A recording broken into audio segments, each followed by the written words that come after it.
संगमनेर नगर परिषदेची सार्वत्रिक निवडणूक नुकतीच पार पडली असून प्रभाग क्रमांक 11 मधून डॉक्टर शाहनवाज दानिश रईस खान यांनी दणदणीत विजय मिळवत नगरसेवक पदावर निवड झाली आहे। त्यांच्या विजयामुळे प्रभागात आनंदाचे वातावरण असून नागरिकांनी त्यांच्या समाजसेवेवर विश्वास व्यक्त केलाय। डॉक्टर शाहनवाज खान हे सामाजिक कार्यात नेहमीच अग्रेसर राहिले असून सर्वसामान्य नागरिकांच्या सुखदुःखात ते कायम सहभागी होत असतात। प्रभागातील रस्ते, गटारी, स्वच्छता व मूलभूत सुविधांची कामे प्राधान्याने मार्गी लावण्याचा निर्धार त्यांनी व्यक्त केलाय। सेवा फाउंडेशन यांच्या माध्यमातून त्यांनी उल्लेखनीय सामाजिक कार्य केले असून कोविड-19 महामारीच्या काळात त्यांनी रुग्णसेवा व मदत कार्याच्या माध्यमातून महत्त्वपूर्ण योगदान दिले। तसेच शासनाच्या विविध योजना, विशेषतः महिलांसाठी असलेल्या योजना तळागाळातील लाभार्थ्यांपर्यंत पोहोचविण्याचा संकल्प त्यांनी व्यक्त केलाय। डॉक्टर शाहनवाज खान यांची सामाजिक वारसा लाभलेली पार्श्वभूमी असून त्यांचे आजोबा संगमनेर तालुक्यात नगर परिषदेचे माजी नगराध्यक्ष होते। त्यांच्या कार्यकाळात अनेक विकास कामे झाली असून त्याच प्रेरणेतून आजही सेवा हॉस्पिटल व सेवा फाउंडेशनच्या माध्यमातून विविध विकास व सामाजिक उपक्रम राबविले जातात। प्रभागात गुणवंत विद्यार्थ्यांचा सत्कार, सेवा हेल्थ क्लबच्या माध्यमातून आरोग्यविषयक उपक्रम, अॅम्ब्युलन्स सेवा, विविध सामाजिक शिबिरे असे अनेक उपक्रम ते सातत्याने राबवित असतात। प्रभागातील विकास कामांच्या गुणवत्तेकडे ते वैयक्तिक लक्ष देत असून रुग्णसेवेसाठी कायम कटिबद्ध असलेले नेतृत्व म्हणून त्यांची ओळख आहे। विद्यार्थ्यांच्या सर्वांगीण प्रगतीसाठी प्रोत्साहन देत विविध शैक्षणिक व सांस्कृतिक कार्यक्रमांचे आयोजन केले जाते। सेवा फाउंडेशनच्या माध्यमातून रुग्णसेवेसाठी हॉस्पिटलची उभारणी करण्यात आली आहे। तसेच तरुणांना व्यसनमुक्त ठेवून आरोग्याबाबत जागृती निर्माण करण्यासाठी देवी गल्ली व मोगलपुरा परिसरात ना नफा ना तोटा तत्वावर पहिले जिम सुरू करण्यात आले। प्रभागात विविध सण उत्साहात साजरे करणे, तरुणांमध्ये मैदानी खेळाची आवड निर्माण करणे व त्यांना प्रोत्साहन देणे ही त्यांच्या कार्याचे महत्त्वाचे अंग आहे। सहज उपलब्ध व्यक्तिमत्व, परिश्रमातून घडलेले नेतृत्व आणि समाजाभिमुख कार्यपद्धती यामुळे डॉक्टर शाहनवाज दानिश रईस खान यांच्याकडून प्रभागाचा सर्वांगीण विकासाची अपेक्षा नागरिकांनी व्यक्त केली आहे। जनतेने दिलेल्या प्रेमाबद्दल मी जनतेचं नेहमी ऋणी आहे आणि सर्व माझ्या प्रभाग क्रमांक 11 मधील सर्व नागरिकांचे आणि सर्व मतदारांचे मी मनापासून आभार व्यक्त करतो आणि पुढच्या कालखंडामध्ये मी त्यांचे विकासाचे कामं असतील करण्याचा पूर्ण प्रयत्न करणार आहे। प्रभाग क्रमांक 11 मध्ये विकास कामांना प्राधान्यक्रम काय असणार आहे? 4 वर्षापासून प्रशासन राज चालू होतं आणि त्या प्रशासनामध्ये बरेचशी कामं ही रखडलेली होती।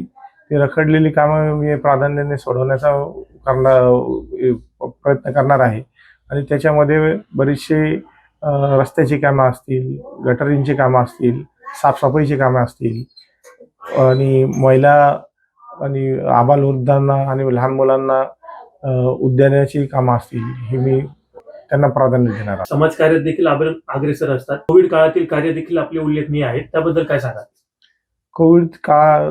कोविड ही खरं म्हणजे ही फार मोठी आपत्ती होती आणि त्यामध्ये माझ्या प्रोफेशनलनुसार मी डॉक्टर असल्यामुळे आम्ही लोकांची गैरसोय होती त्या काळामध्ये का बरेच लोक हे कामासाठी म्हणजे त्यांचे कामधंदे बंद पडलेले होते। तर अशा परिस्थितीमध्ये त्यांना एक हातभार लावणे आणि आरोग्याच्या दृष्टिकोनातून त्यांना जी काही मदत पुरवता येईल ती आम्ही केली होती आणि त्याच कामाची एक पावती म्हणून लोकांनी आम्हाला परत सेवेसाठी संधी दिली। युवक म्हणून युवकांसाठी काय करण्याचा आपला एक मानस आहे आणि प्रभागातल्या महिलांसाठी आपण काय करणार आहात, काय सांगाल? युवक म्हणून युवकांसाठी मी एक जिम म्हणजे ओपन जिम माझ्या प्रभागामध्ये मी आणण्याचा प्रयत्न करणार आहे। तसंच महिलांसाठी जे पण नगरपालिकेच्या माध्यमातून महिलांच्या विकासाकरिता योजना येतात त्यांना मिळवण्याकरता आणि त्यांच्यापर्यंत पोहोचवण्याकरता मी माझा प्राधान्य राहणार आहे। समाजकार्यात येण्याची प्रेरणा कशी मिळाली डॉक्टर साहेब, काय सांगाल? समाजकारणाची प्रेरणा संदर्भात माझे आजोबा हे संगमनेर नगरपालिकेचे माजी नगराध्यक्ष राहून गेले आणि त्यांच्या कालखंडामध्ये त्यांनी त्यांच्या कालावधीमध्ये समाजाची सेवा केली आणि फार प्रामाणिकपणे त्यांची सेवा होती आणि त्यांचंच एक आम्हाला गुडविल, त्यांचा एक जो गुडविल होता त्याचा आम्हाला त्याचा फायदा झाला आणि त्यांनी जसे त्यांच्याच पावलावर पाऊल ठेवून आम्ही पुढे काम करत आहोत. जाता जाता आपण प्रभाग क्रमांक 11 मधील नागरिकांना काय आवाहन कराल? नागरिकांना मी हेच आवाहन करील की स्वच्छता आणि पाण्याचा अपव्यय हा टाळला पाहिजे आणि स्वच्छतेबाबतीत जे आपण घंटागाड्या आपल्या दारावर येतात त्या दारावर येताना आपण सुका कचरा ओला कचरा हा वेगळा केल्यानंतर आपल्याला पुढच्या दृष्टिकोनातून म्हणजे जेव्हा कचरा डेपोमध्ये जातो तर तिथं जे कचऱ्याचं जे घनकचरा व्यवस्थापन असतो तो सोपा होतो. म्हणजे ओल्या कचऱ्याला आपल्याला वेगळ्या ठिकाणी ठेवून त्याचं म्हणता येईल का आपल्याला खत वगैरे तयार करता येते आणि सुका कचरा ज्याच्यामध्ये प्लॅस्टिक वगैरे जे असतात त्याचं वेगळं वर्गीकरण करून त्याची वेगळी विल्हेवाट लावता येते. तर नागरिकांनी मला हेच आव्हान आहे का ओला कचरा सुका कचरा हा वेगळा करावा जेणेकरून प्रशासनाला त्यांच्या मार्फत ही मदत होईल आणि पाण्याचा अपव्यय हा टाळला पाहिजे. कारण पाण्याचा अपव्यय हा आपल्या संगमनेर भागात नामदार बाळासाहेब थोरात साहेबांच्या प्रयत्नामुळे निळवंडे धरण साकारले आहे आणि भरपूर पाणी आहे. इतर तालुक्यामध्ये जर आपण पाहिलं कोपरगाव असेल येवला असेल तिथं पाण्याची फार बिकट परिस्थिती आहे.